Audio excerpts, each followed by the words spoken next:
we have details coming out of the second joint practice with the Indianapolis Colts, a practice in which, yes, we saw some more players get banged up. Kyler Gordon also shined in one-on-one scrimmages. We're going to talk about it all. Plus, the starters will not be playing. Some select starters will not be playing on Saturday. We're going to talk about it all and more right after this. You are now tuned in to Chicago Bears Central, your number one place for all Chicago Bears news and content. What's going on, Bears fans? Welcome to another episode of Chicago Bears Central, your number one spot for everything Chicago Bears related. I'm one of the hosts here, Hayes, holding it down for C-Dub and Bobby on the daily episode. And you guys can follow the channel at Chi Bears Central on every social media platform we happen to be on. With that being said, let's go ahead and get into the content for today. And first up, I just want to talk about the fact that Justin Fields and some select starters, as quoted by Matt Eberflus, will not be playing in Saturday's game. And I want to just talk about the reasons why. I know that some, Bears fans aren't very happy on that, and especially anyone who was going into attendance to the game, which had it not been for Bulls Fest, I probably would have been at that game, considering Indianapolis is not that far. But with that being said, I've said it, and I've told you guys, and I've warned you guys, Luke Getsy is not going to unleash too much of this offensive playbook before the start of the season. And while, yes, you do not want to risk injuries where you can avoid them, especially with Justin Fields getting hit in the lower leg yesterday. Now, anything dirty, it just is what it is. But, you want to protect Justin Fields. If the coaching staff feels confident about the place that the offense is at, right, and how the weapons of the offense have all come together, and yes, the continuity part of it, not having Chase Claypool and all that does definitely play a big role, and you want those guys to get as many reps as possible. But Luke Getsy and Matt Eberflus are not going to unleash and show too much of this offense if they're confident in it. It would be one thing if they were still trying to work out some kinks in the offense, things like that, but we've seen the connection between DJ Moore and Justin Fields is legit, right? Cole Kmet as well, we already know. Darnell Mooney, we know what he can be. He sounds like he's been done pretty good as well in these joint practices so far, but not only is it just about safeguarding the injuries, right, and making sure that you have your full roster healthy as close as possible by the start of the season, it's also some of the gamesmanship in regards to that. Keep in mind, football is a chess match, and I do definitely think that they are looking at the chess match portion of it, and they don't want to completely show off all the little bells and whistles of what this offense could be when you look at all the weapons that we have in the tight end, the wide receiver, the running back rooms, Justin Fields as well being a huge weapon.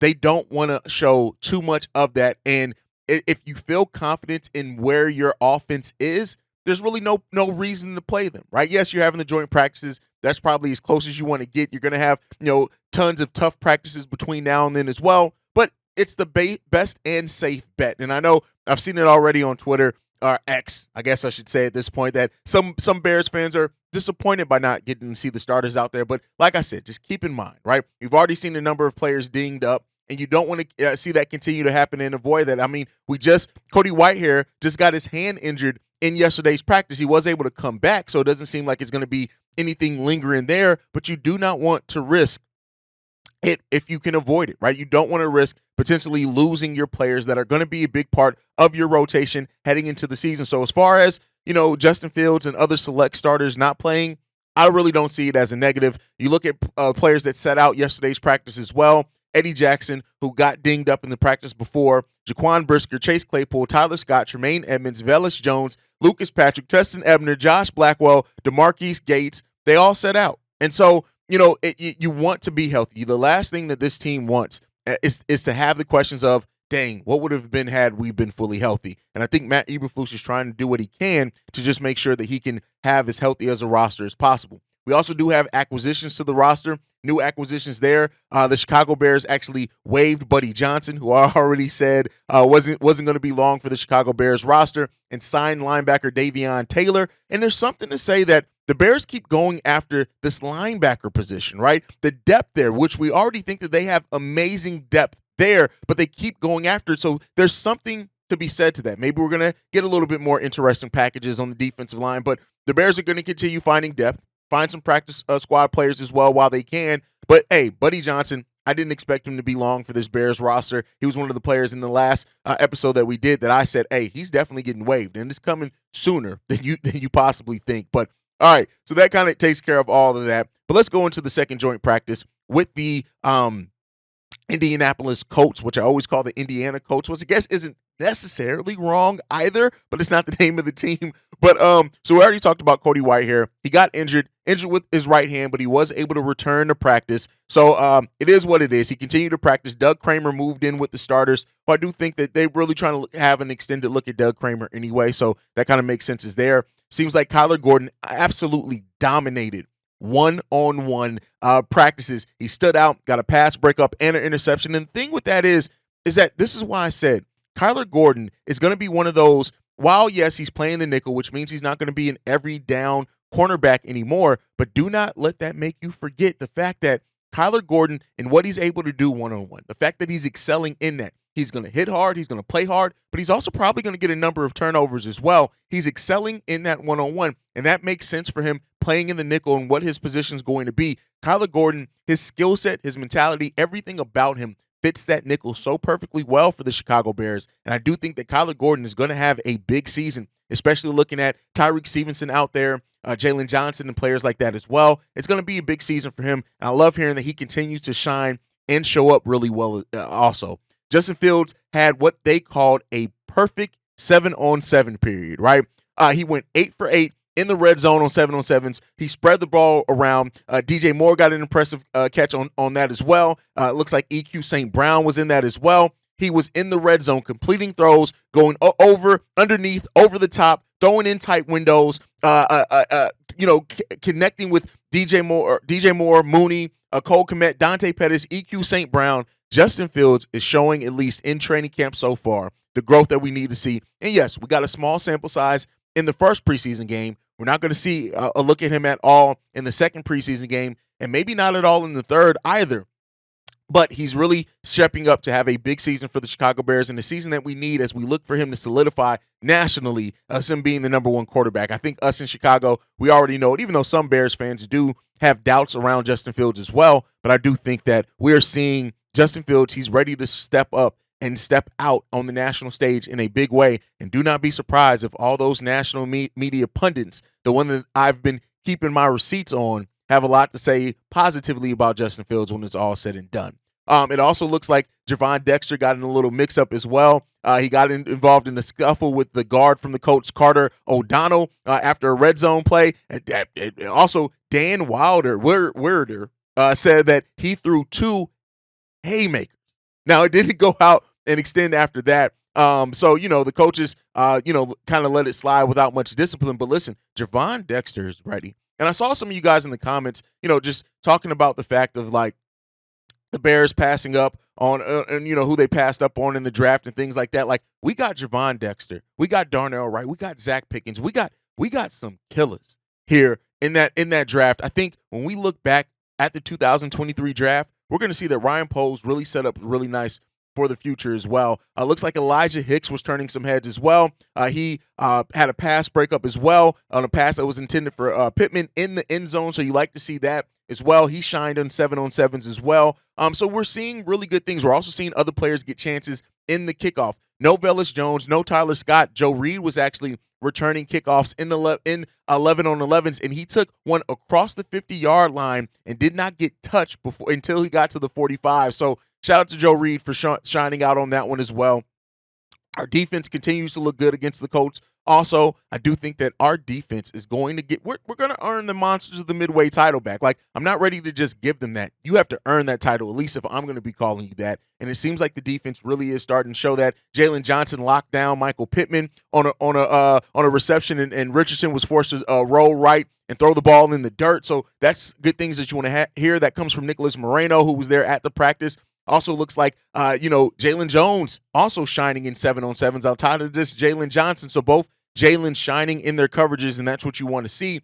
And it seems like overall our coverage is what's thriving in these joint practices with the Colts. And so we already know, me, C-Dub, and Bobby have talked about it. Our secondary is shaping up to potentially be the secondary that we need it to be, like one of the best secondaries in the NFL. And I don't mean they're going to immediately grab that next season, but if this secondary is given time to grow, develop together over years, we could absolutely be talking about a secondary that is not only hard-hitting, that makes big plays, that gets turnovers, and that's just that dog mentality, that Chicago-style identity that we like. And so, that's what you like to see. Seems like the yesterday's practice was even more feisty than the day before when you had several dust-ups between players in yesterday. So Courtney Cronin says that it's the fourth fight of the night. There were over fours. And it wasn't actually fights like people, but there was a lot of shoving and pushing. So, it is what it is. That's what one of the things of the joint practices that you bring out. You forge your identity because you're no longer going up against your own teammates. You're going up against opponents, the people who are going to be on the other side of the ball against you during the regular season. And so, that's how you start forging identity. And that's what it seems like the Bears have used this training camp for, right? And these joint practices for. We are building a true identity in the city of Chicago with this new look Chicago Bears team. And this is one that could last for years. And so good to hear. It also looks like Anthony Richardson got peanut punched in 11-on-11. So me and BC Dub and Bobby talked about it. The peanut punch was probably going to come back. We like to see that it held. We held Anthony Richardson to one completion in 10 plays. 10 plays. This secondary is going to be big. The secondary for the Chicago Bears is definitely going to be big. Now, it wasn't all sunshine and rainbows. It looks like the offense struggled a little bit in the team periods, even though Justin Fields had his connections with DJ Moore and others on first downs going down the field. But it does seem like the offense struggled a little bit. Justin Fields was picked off in a pass over the middle. Looks like Doug Kramer got pushed out of the pocket. And so it's not all great. And we know that we've heard and seen some signs of concerns maybe in the coverage area. So, we'll take a look at that. But overall, the Bears are going through and doing what needs to be done. All right, now, but before we go, you already know it's Friday, so that means it's Mailbag Day. We're going to go ahead and jump into the mailbag today. We got 4 voicemails on the docket. Let's get into this first one. This one's from the 773. Hey, what's going on, Chicago Bears Central? C-Dub, Cognac Boys. Definitely rocking with you guys. Listen to you just about every day. Hey, I just wanted to say something real quick. Colin Cowherd, he is a asshole for sure. But I want to add somebody else to that mix. This guy, Shady McCoy, who's on the show on ESPN, I believe, he is a Justin Fields hater. Anything that's being said good about Justin Fields, he definitely tries to piss on him. I cannot wait until the season progresses and Justin Fields do what he do so he can make him eat all of that. I cannot stand that dude. He's a straight up a-hole. So Colin Cowherd, we already completely roasted him. As far as Shady McCoy, best believe Shady McCoy, I got my receipts. You guys already know. The Pettiest Man Alive, Petty Roosevelt, is coming out, right, at some point during the season once we prove all the doubters wrong. And Shady McCoy is definitely one of those. And overall, this is the thing that we got to talk about. The doubt around Justin Fields at some point has to stop. Now, it is up to him to show it, right? And we got another voicemail, so I'm not going to go too far into it. But, like, the constant doubt around Chicago, this season is going to stop. And we got messages to send to the whole nation, but especially the NFC North. But I definitely agree with you on that. Shady McCoy is definitely one. And, it is what it is. I think a lot of those guys are going to be eating their words before the season's all said and done. All right, let's get into this next one. This one's from K2 Clips. Yo, hey, Bobby C-Dub. What's up, man? It's your boy K2 Clips, man. My first time calling in, man. I tried to leave a voicemail a few minutes ago. I hung up. I don't know what happened, man. But anyways, man, I just want y'all thoughts on a couple of things, man. My issue is I think our defense is going to be fine. I think we ain't got to worry about that. Our offensive line and injuries. Man, we just been plagued by injuries so much, man. And when it finally looks like we got a team that's about to do some damage, all we keep hearing about is injuries to some of our significant pieces, man. I don't know, man. I just feel like if we could solidify that O-line and stay healthy, and I mean stay healthy because if these guys protect Justin Fields, man, this year is going to be crazy, man. The expectations I know are high, and some people got us kind of sub-level, middle of the pack. But I believe if Justin Fields does not take sacks and hits like he did last season, because he did a lot of damage with what he had, let's just be honest. But if he can just stay upright, obviously it's still the NFL, defense can get paid, and they still going to hit him. But if they don't, man, this year is going to be crazy, man. If our offensive line can be solidified and injuries can stop plaguing us, I think this is going to be a good year for Chicago, man. I don't know, man. Y'all just tell me y'all thoughts on that. And have a good weekend, man. And just always remember, Chicago up, bear down. All right. Worried about the offensive line. I mean, that has to be one of the biggest concerns just in general, right? Regardless of what they show or don't show, it still is important that the offensive line show up, right? Because we have to keep Justin Fields upright. We have to allow Justin Fields kind of that safety blanket so that he can grow as the quarterback that we need him to grow. And to the credit, it seems like he's doing that in training camp from what we've heard so far, right? Making decisions quicker, changing plays at the line of scrimmage, those type of things we need to see. But yeah, the offensive line, especially the injuries on that offensive line, are concerning. But like Alex Leatherwood has shown pretty good. Doug Kramer's been looking all right as a depth piece, and I think we have more depth on that offensive line than what we think. But I do think they're better as depth pieces, right? If we starting getting into those places where we're relying on these guys to be night in and night out starters, the second line of the offensive line, the second string, I guess, of the offensive line is a better way to say that, then those concerns start getting a little bit more serious, right? So, yeah, we want to see that offensive line stay as healthy as possible, and I'm hoping that they're just getting it out the way now, right? And we know it's football. I always say after week 1, nobody's fully healthy in the NFL except a couple of quarterbacks, right? But, they're going to have to go through it, and I do think that, I think a lot of those guys probably could play. I just think Matt Eberflus is being very protective because he understands we got to be fully healthy when the season's ready to go. At least that's my part, but I agree with your concern there. If it turns into a more lingering thing once the season starts, man, that gets scary. That gets real scary, to be 100% honest with you. All right, let's get into this next voicemail. This one's from Book. Yo, Hayes, what's good, man? This Book, man, blessings to you and yours, and happy Friday. Man, I got to tell you, they just looking for reasons, man. Looking for reasons to say anything negative about this man, about Justin Fields, man. I don't get it. I've never seen a quarterback that's been more scrutinized, but everybody always claims that he sucks. So I don't understand it. Like, you can't scrutinize him and then think he suck, or you know what I'm saying, or he either good or he suck. I don't know. Folks can't make up their mind. I've been watching football, man. I've been watching the Bears, man, for over 35 years. Never in my life have I heard of a quarterback's air yards brought up. What are we doing? Like, for real? That's what we talking about now? Like, we know he can throw the ball downfield, man. Like, I don't understand where this is coming from. Air yards is not the problem.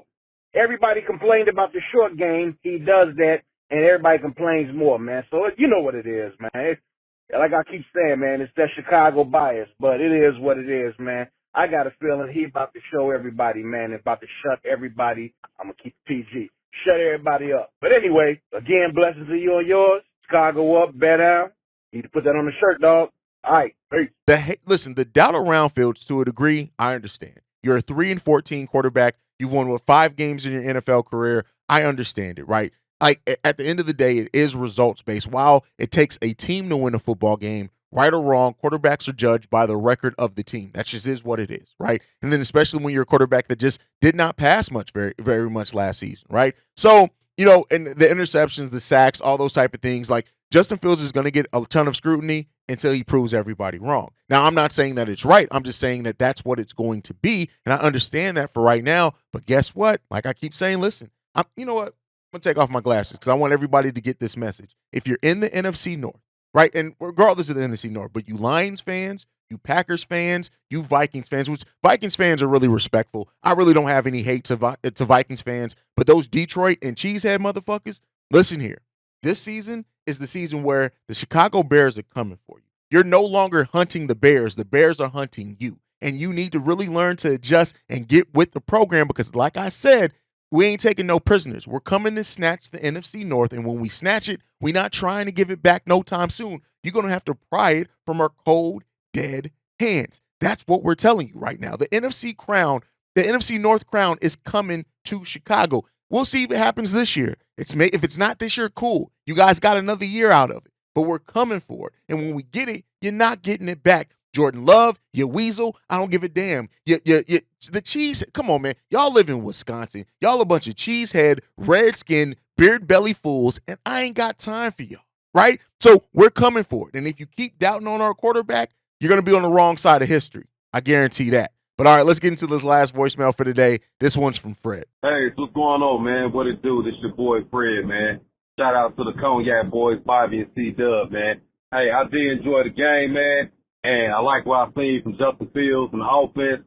wasn't too bad. I forgot to, call in today and check in, though. Got busy, but only thing, what I'm saying, I see with the defense, of course, our starters went in, but the secondary, if the second team, if they want to have a spot on the team, they going to have to, fix their run, do better in their run defense a little better, though. But not bad, though. We got 8 sacks, got them to the quarterback, 8 sacks, man, 11 quarterback hits. I like to see that from our defense. I like what I seen for 3 Stevenson. And, and the other backup linebackers as well, though. I like what we seen from there. They go show that somebody go down, the next man can step up, though. Gibson, he did all right, though, man. But I don't know, man. So, I mean, if he continues to play like this the next 2 preseason games, then he might, have a spot on the roster, though. And I think Rasheed Green, he might be out. I don't know, because I like to see what Terrell Lewis was doing. He was getting back there as well. I like what Roshan was doing. So let's just see who's going to be cut, though. I'd be glad to see Vildor be cut, though. Because I'm tired of his ass being on this motherfucking team, man. Because he's just making us look bad. So just thought I'd call in, check in with you, though. Let me know what you think. Who might be cut. We both know it's going to be Vildor because we both don't like Vildor, though.